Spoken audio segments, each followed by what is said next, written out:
The English settlement of New England began in 1620 with the arrival of a group known as the Pilgrims to Plymouth in present-day Massachusetts. They founded Plymouth Colony. Now, Plymouth Colony was founded by separatists. That means people who wanted to separate from the Church of England. They were Calvinists, known as Pilgrims at the time. Today they are part of mostly the Congregational Church or the Presbyterian Church. They landed on Cape Cod right here, and then in December of 1620, in winter, they founded the colony of Plymouth. Now, there was a colony founded 10 years later in 1630 to the north, and that was the colony of Massachusetts Bay. The principal city of that is, of course, Boston. And this was a much larger colony. It had a great deal of immigration. After 1691, the two colonies united, Plymouth and Massachusetts Bay, and they formed the boundaries of the present-day state of Massachusetts. Now, before the Pilgrims landed even at Plymouth, they agreed to a document. It's known as the Mayflower Compact. A compact is an agreement. And what's very interesting about this is that they agreed to obey each other, even though they were under the king, King James I. They say nice things about him, because if they don't, they'll be guilty of treason. But they actually hated his guts. And when it says here, they would covenant and combine themselves together into a civil body politic, they are creating a political society of themselves. And they said that they would enact, constitute, and frame such just and equal laws, ordinances, acts, constitutions, and offices from time to time as shall be thought most meet and convenient for the general good of the colony. Now, a constitution is the highest law of the land. Under the British system, the king was the highest source of authority, but they are basically agreeing not to obey the king, but to obey each other. Now, they don't directly challenge the authority of the king, but the fact is that they really did not like him. The king was an Anglican, and he had given Puritans, like these Pilgrims, a very hard time, so that way back in 1608, they had moved to the Netherlands, to a city called Leiden, to get away from England, to get away from their poor treatment there. So they are interested in finding a distant part of the world where they can create their own society. Now, you need to know what the term sovereignty means. It means the highest authority to rule. That belonged to the king. But when these Pilgrims claimed to be writing a constitution, then in effect they were challenging that. They wanted to avoid treason, but they really did not want to be anywhere near the king. So they were an ocean away from him now, and that was just fine with them. They obeyed each other. They agreed to obey each other and not the king. Now, as I said, this was an early form of constitution. That is the highest law of any land, its constitution. And it's called a compact colony because this was an agreement they reached with each other. It wasn't a charter that came from a king given to a company like Virginia. It wasn't a proprietary colony like Maryland, where one particular family or person was given the right to run the colony. This was a colony in which they agreed to obey each other's laws. Now, you probably have heard of the Pilgrims landing on Plymouth Rock in 1620. There's this elaborate little temple-like building there, and a little rock that has 1620 engraved on it. Um, if you had asked the Pilgrims at the time where Plymouth Rock is or what it was, they would have had no idea what you were talking about. This is simply a myth. Now, another myth is that the Puritans came to create religious freedom for all. They didn't.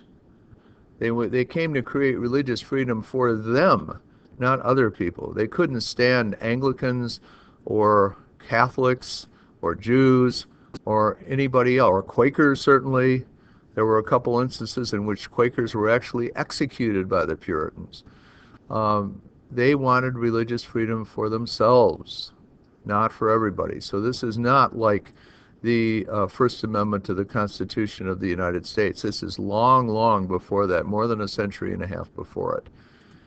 Now, the term at the time for accepting all religions was religious tolerance, not religious freedom.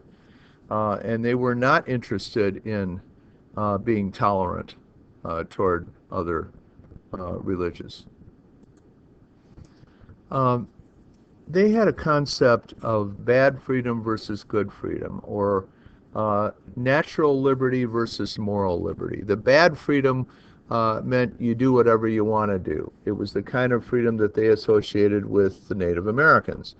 Good freedom meant you followed the laws of God, and that, in their view, was where true freedom came from.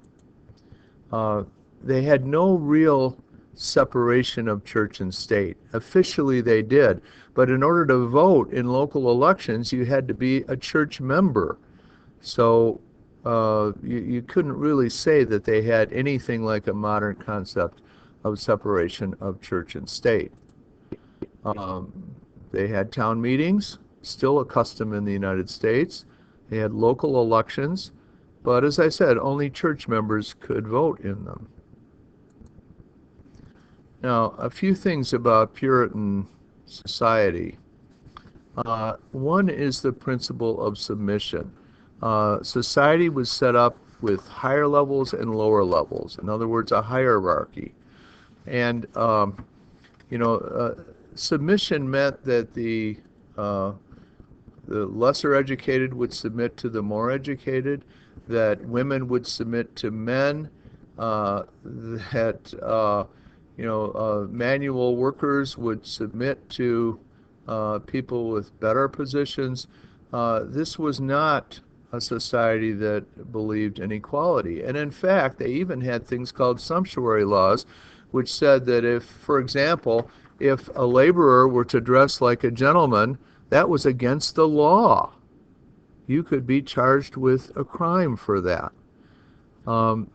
Now, not everybody who came to Plymouth was a strict believer in this religion. Some of them were not, and they were called strangers. That's the term.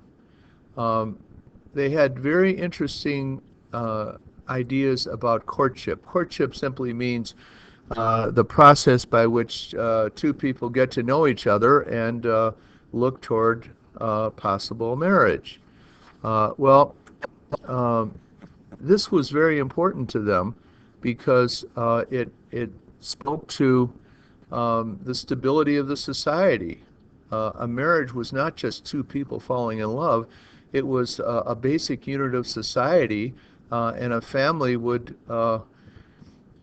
become an economic unit. They would have a family farm, and they would have to make it work. And when two people courted each other, this was a decision that was made by parents and not just by the individuals involved. Now, there were challenges to Puritan leadership. One was from Roger Williams. He believed in religious tolerance. And he also believed in fairer treatment of Native Americans. He said they should be paid for their land. That got him into trouble, and it got him thrown out of Massachusetts Bay. And he then founded the colony of Rhode Island. Another person who challenged the leadership of Puritans was Anne Hutchinson. Um, Antinomians believed that a person's individual conscience was more important than the authority of the male ministers. Um, and Anne Hutchinson believed in direct communication with God. It didn't have to go through the clergy. There were also challenges from Arminians. Those were people who believed that all can be saved, not just the elect. But that goes against one of the teachings of the Puritans, of Calvinists, that only those whom God has chosen at the moment of conception can be saved. We will discuss that in more detail when we get to the PowerPoint on Puritanism. Now, at first, their relations with Native Americans were fairly positive because they needed each other. They could each benefit the other. But this falls apart completely with the Pequot War in 1636 and 37. It came out of a dispute over control of trade, and the English massacred between 400 and 500 men, women, and children at Mystic, in the town of Mystic, in 1637. And they saw this as a successful thing, a good thing. An even more deadly war was fought about 40 years later, and that was King Philip's War. King Philip was a Native American. His real name was Metacomet, and the issue there was over land, expansion of this growing number of English settlers into the lands that were occupied by Native Americans. Now, King Philip's War was incredibly bloody. If you take a percentage of the population who died in this war, it was higher than in any other war in American history, higher than in the American Revolution, in the Civil War, in the World Wars of the 20th century. This was, in that one sense, in terms of percentages, the bloodiest war in American history. But the Puritans interpreted their victory in both of these wars as God's providence. God had rewarded them for triumphing over the wilderness, and he helped them defeat the savagery of the natives. This is their language. This is the way they thought about this. So in other words, we can do things like the massacre, and if we succeed in achieving that, then God must be on our side. Okay, at this point we should compare and contrast New England, the New England colonies, to Virginia, the Chesapeake, which was Virginia and Maryland. There are major differences. In New England, their motives for coming were more religious. In Virginia, they were more economic, to get rich. The New England had a milder disease environment. Early Virginia was an incredibly unhealthy place. New England was more focused on farming for subsistence, for simply feeding your family. In Virginia, at first, they were just interested in finding gold, and when that failed completely, they finally found a type of farming that was valuable, and that was to grow tobacco. But that was to sell overseas. It wasn't simply to feed themselves.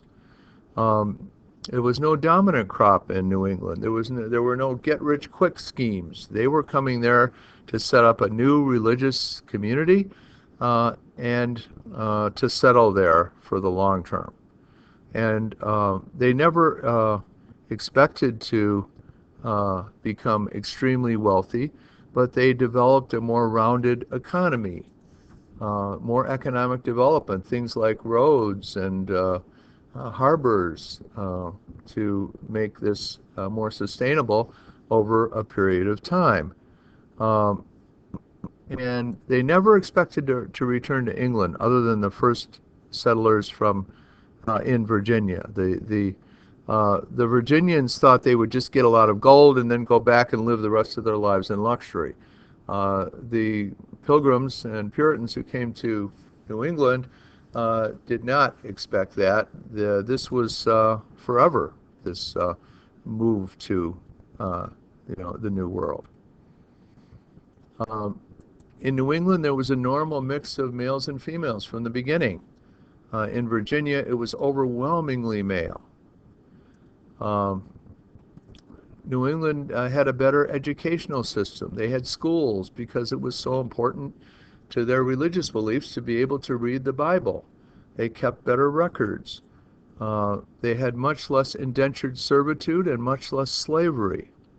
And for a time, only for a time, they had better relations with Native Americans. They also, because it was a healthier environment, had a much higher life expectancy. In fact, it's sometimes said that grandparents were invented in New England. That's an exaggeration, but most people before this didn't live long enough to ever know their grandchildren.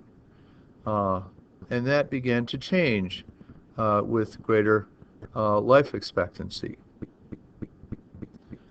And in New England, they also had a greater impact on future American culture through Puritanism, and that will be the subject of a later PowerPoint.